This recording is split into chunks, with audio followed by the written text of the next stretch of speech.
میں نے ہر ترمیم پہ میاں نواز شریف کو ووٹ نہیں دیا، اسی پارٹی میں تھا۔ پاکستان جو ہے یہ جمہوریت کے بغیر نہیں چلے گا۔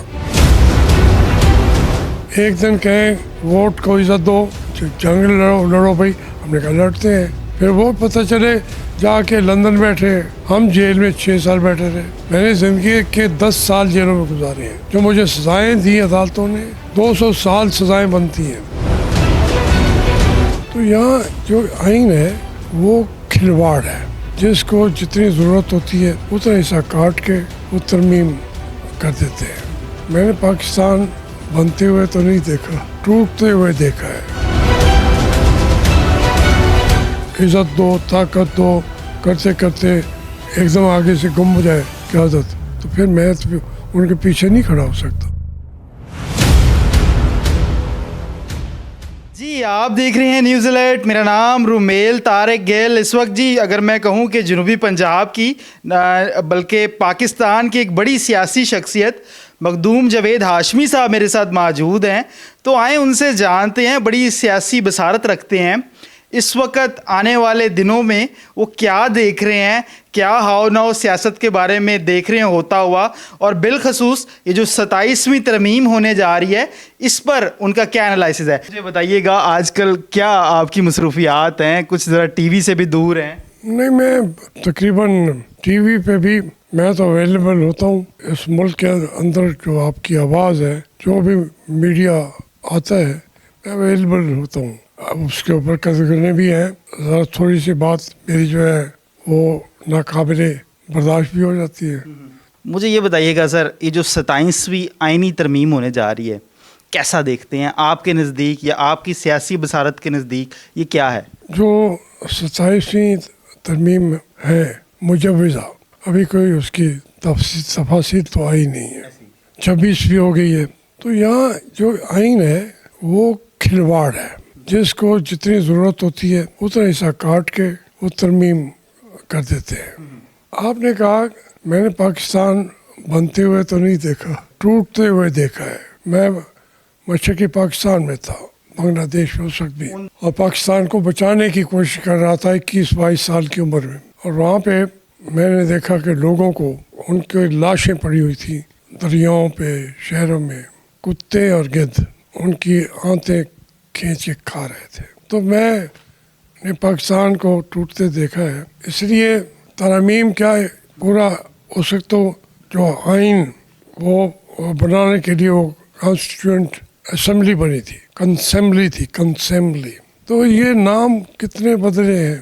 جو یہاں میں تقریباً 30-32 سال رہا ہوں مسلم لیگ میں، ہمارے لوگ 18 ترمیمیں لائے تھے۔ میں نے ہر ترمیم پہ میاں نواز شریف کو ووٹ نہیں دیا، اسی پارٹی میں تھا۔ پھر اس آدمی کا حشر کیا ہوگا جو اپنی پارٹی لیڈرشپ کو ترمیم کے لیے بھی ووٹ نہ دے۔ تو انہوں نے پھر ایک ترمیم کر دی، جو پارٹی لیڈر کے بغیر ووٹ دے گا، اس کا لیڈر کی بات نہیں مانے گا، اس کی ممبرشپ ختم ہو جائے گی۔ میں نے اس کلاز کی بھی مخالفت میں ووٹ دیا۔ پاکستان جو ہے یہ جمہوریت کے بغیر نہیں چلے گا۔ جب بھی مارشل لا لگا ہے میں نے اس کی مخالفت کی ہے۔ آج بھی میری آواز پہ پابندیاں ہیں، وہ ہتھکڑیاں ہیں، لیکن میں اسی لائن پہ چلتا رہا ہوں۔ پارٹیاں اگر ایک دن کہیں ووٹ کو عزت دو، جنگ لڑو بھائی، ہم نے کہا لڑتے ہیں، پھر ووٹ پتہ چلے جا کے لندن بیٹھے، ہم جیل میں 6 سال بیٹھے رہے۔ میں نے زندگی کے 10 سال جیلوں میں گزارے ہیں، جو مجھے سزائیں دی عدالتوں نے 200 سال سزائیں بنتی ہیں۔ ریمانڈ کیا، بغیر ریمانڈ کے بھی فزیکلی جو میرے ساتھ ہوا ہے، وہ میں کسی کو ڈرانا نہیں چاہتا، یہ بتانا چاہتا ہوں کہ کھڑے رہو۔ اس ملک کے اندر جب تک صوبے زیادہ نہیں بنیں گے، یہ اس کا ڈھانچہ، ملک چلے گا نہیں۔ بھائی میں نے ملتان شہر میں 7 یونیورسٹیاں بنوائی ہیں، میں نے انٹرنیشنل ایئرپورٹ ملتان کا میں نے بنوایا ہے 1999 میں۔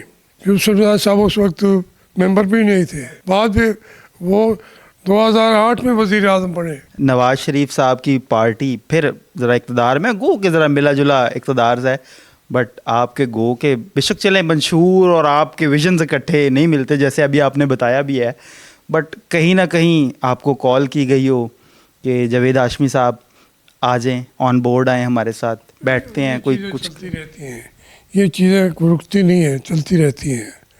وہ پارٹی جس میں اگر میں 32 سال 35 سال رہا ہوں تو سارے میرے بچے ہیں بلکہ. میں اصولوں کی بنیاد پر الگ ہوا ہوں, ورنہ وہ سارے اس وقت ان کے جو لوگ بیٹھے ہوئے ہیں مجھے ملتے بھی ہیں, آتے بھی ہیں, یہاں بھی آتے ہیں. تو اس کا مطلب یہ نہیں ہے کہ مجھے کچھ کہا نہیں کیا ہوگا. یہ میں نے کبھی سوچا بھی نہیں ہے کہ میں ان کے ساتھ جو اسٹیبلشمنٹ کا حصہ بن جائے, ووٹ کو عزت دو, طاقت دو, کرتے کرتے ایک دم آگے سے گم ہو جائے قیادت, تو پھر میں ان کے پیچھے نہیں کھڑا ہو سکتا. پنجاب کی وزیر اعلیٰ ہیں مریم صاحبہ, کیا انالائسز ہے آپ کا ایز اے بیٹی, کیونکہ آپ نے کہا سب میرے بچے ہیں, کیا کہیں گے کہ یار اس مریم اس چیز کو فی الفور آپ ذرا کنکلوڈ کر لیں, ٹیکل کر لیں, اس پہ ضروری آپ کو توجہ دینے کی ضرورت ہے, کوئی ایک ایسا مشورہ؟ دیکھیں وہ میری بیٹیوں کی طرح ہے, میں اس حکومت کو بھی نہیں مانتا, وہ انہوں نے قبضہ کیا ہوا ہے اور وہ آلے کار بن گئے ہیں. مریم اور ہم تو اس کا بھی چھوٹی سی تھی, لڑ رہے ہوتے تھے اور وہ آ کے کہتی تھی کہ میں نے بننا ہی آپ کی طرح ہے.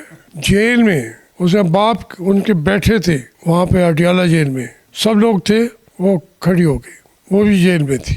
اس نے کہا کہ انکل آپ میرے لیے آئیڈیل ہے, you are source of inspiration for me. تو ان کو یہ گورنر بھی رہے ہیں زبیر, ان کے جی آپ کیا کہہ رہی ہیں, اس نے میں سوچ سمجھ کے کہہ رہی ہوں, میرے والد صاحب بھی بیٹھے ہوئے, سورس آف انسپریشن یہ ہے. تو اب میں ان کو تو یہی کہوں گا کہ آپ مزید اس معاملات میں اپنے لیے بیٹا مزید مشکلات پیدا نہ کریں, یہ آپ کے بس کی بات نہیں ہے. ڈونلڈ ٹرمپ صاحب پریزیڈنٹ آف امریکہ بن گئے ہیں, سپر پاور کو ڈونلڈ ٹرمپ کے ہاتھ میں آ گئی ہے. پاکستان پہ اس کا کیا ایفیکٹ ہوتا دیکھ رہے ہیں, یا اس سارے سینیریو کو جب مخدوم جاوید ہاشمی صاحب کس نظر سے دیکھتے ہیں؟ دیکھیں, جو ڈونلڈ ٹرمپ کی بات ہے وہ اب کوئی ایک نیا کھلاڑی نہیں آیا, پہلے بھی صدر رہا. جو ان کے اپنے سب سے زیادہ اس نے امریکہ کے مفادات کو دیکھنا ہے. اب اس کے اندر پاکستان بھی اگر نہیں آتا تو ہم سمجھے کہ بھائی تم یہ کیا کر رہے ہو, وہ کہے گا میں الیکشن پاکستان کے اندر لڑا ہوں, امریکہ میں لڑا ہوں, تو میں تو امریکہ کے ساتھ کے لیے بناؤں گا, اس کی ساری پالیسی اپنے لیے ہوگی. پھر وہ چونکہ انٹرنیشنل سپر پاور ہے, ان کے اثرات ہوتے ہیں, معاملات انہوں نے چلانے ہیں پوری دنیا کے حوالے سے, آپ کوئی سوچ ہی نہیں سکتا تھا. لیٹسٹ جو آ رہی ہیں چیزیں, سب سے زیادہ دوستی وہ ایران سے کر رہا ہے. اب میں اس کے لیے کیسے پیشین کوئی کروں, یا اس کے لیے وہ اپنی دنیا کا بندہ ہے, لیکن وہ کہتا ہے کروں گا امریکہ کے لیے. دنیا کو سرپرائز کرنے والے ہیں, اس کا مطلب نئے نئے سرپرائزز دینے والے. ہو سکتا ہے پاکستان کو بھی وہ اس کو اہمیت دینی پڑے گی. ایران کو اگر دینی پڑ رہی ہے, لیکن ہم تو یہی مانگنے والے, ہم نے اور کیا مانگنا ہے, کوئی ڈالر ہی مانگ لیں گے نا ہم نے, اور وہ ڈالر ہم نے کھا جانے, یہ ہماری ریپوٹیشن ہے. وہ اب اس کی اپنی پالیسیاں افغانستان کے بارے میں, پاکستان کے بارے میں. انڈیا آدھی کابینہ اس وقت جو ہے, آدھی کابینہ ڈونلڈ ٹرمپ کی ہندو ہے.